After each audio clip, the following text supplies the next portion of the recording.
Coming up on Mountain News this morning, a new bill working its way through legislation wants to set up a homeless shelter in every county. And folks gathered at Frankfort to discuss ways lawmakers could help Kentuckians at a family level. Dedicated to Eastern and Southern Kentucky, this is WYMT Mountain News this morning. Good morning and a happy Thursday to you, Mountain family. I'm Amelia Lee here with you on this February 13th, this Valentine's Day Eve, and it is 6 o'clock. It's also time to check on in with meteorologist Megan Dusmall. Megan, my drive to work was not too bad this morning, but I need to ask, was our friend the fog back or are we in the clear today? Well, unfortunately, our friend the fog is back. I mean, I know when I drove in this morning, definitely saw quite the bit of fog. Quite dense fog at that, and we're continuing to see that as you are heading out the door. Now, here's a look at that current visibility. Some areas seeing more dense fog than others, the densest being in Pikeville at half a mile visibility. Then as you're traveling more towards Irvin, starting to lighten up a little bit, but as you are heading out, just make sure you have your lights on just so people know where you're at, and drive slow if you do encounter those dense fog patches. Now let's talk about the rain, because for the most part, we're looking clear from that already. Now you could see a couple drizzle here or there as you're traveling towards that Virginia, Kentucky border this morning, and those temperatures. That's something to talk about because we are looking quite warm for this time of year and this time of day. I mean, we are talking 53 degrees in Harlan and Middlesboro. Normally our high temperature for this time of year is 48. Now, unfortunately, we'll see those temperatures drop as we're going through the next couple hours. This is the warmest that you will see it, because by the time we get into the afternoon, we'll be looking in the upper 30s as the high, and then continuing to see those temperatures drop to the overnight lows in the low 20s. Amelia?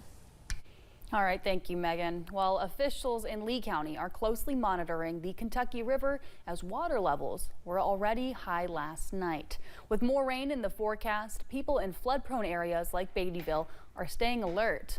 Lee County Emergency Management tells us this is nothing new for the region, and they're prepared to help people if they are needed. Beattyville is the Three Forks of the Kentucky River, start right here. It's nothing new for us, because obviously, we're going to have some high water, possibly over some roadways. Experts remind drivers if you are out on the roads and come across high water, turn around, don't drown, and do your best to remain weather aware.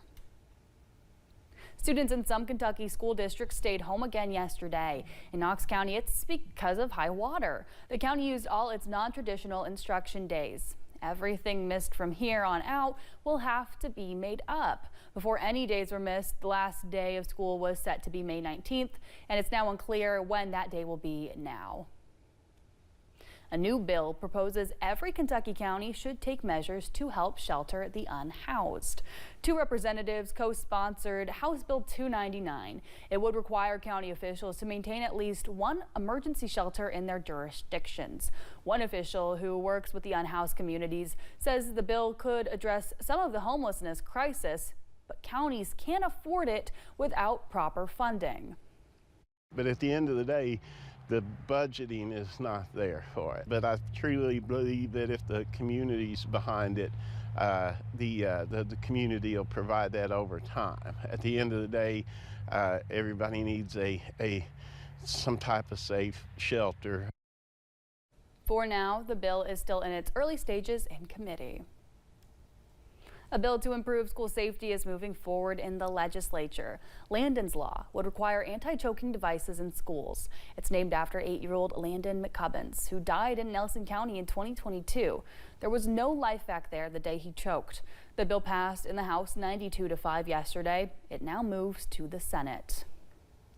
Well, there's a renewed push to protect public education in the Commonwealth.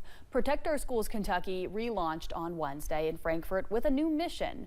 They're calling on lawmakers to oppose any efforts that could cut funding to Kentucky's public schools. The Kentucky Department of Education is predicting a $40 million deficit in state core funding for public schools for next school year. There's a shortage for this school year, too, which could force districts to make cuts to their current budgets. Lawmakers and organizations across the Commonwealth are highlighting education, economic, and health policies most impacting Kentuckians. United Way Kentucky hosted Live United Day in Frankfort. The organization works to help people make ends meet and improve health outcomes. Wednesday morning, they brought volunteers and staff to talk about policies that could help families across Kentucky.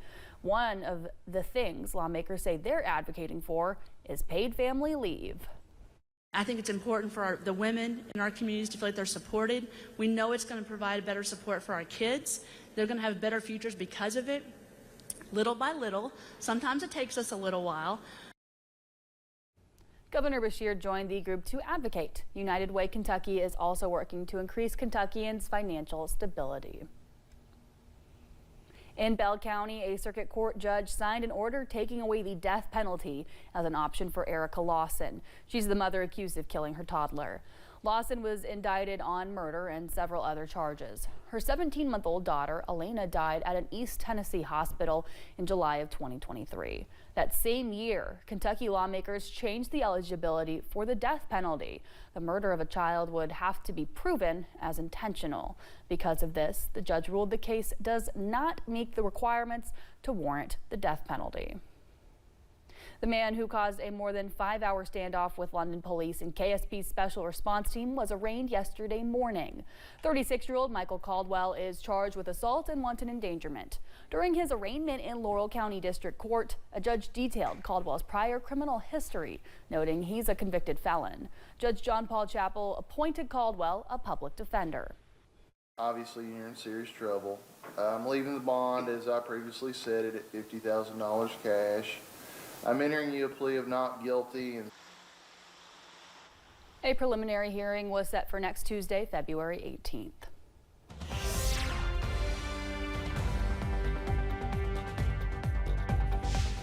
If you head out this morning already, maybe you've taken your dog out to use the restroom, well, you've felt those temperatures quite warm this morning.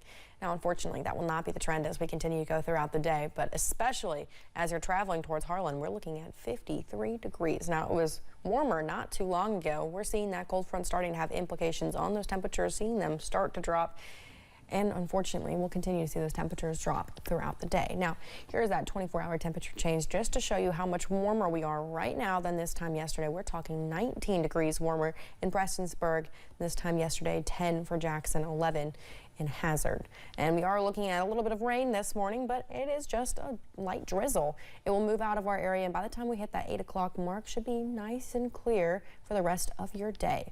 Now, the next couple hours, here's what you can expect. Again, temperatures dropping around 3 o'clock. You can expect the upper 30s and the sun to peak out right as the sun is starting to set. Amelia. Thank you, Megan, and thank you for joining Mountain News this morning. We've got more news on the way. Inflation keeps climbing, but a proposal from the White House could lower prices, even though some economists are concerned it could keep costs up.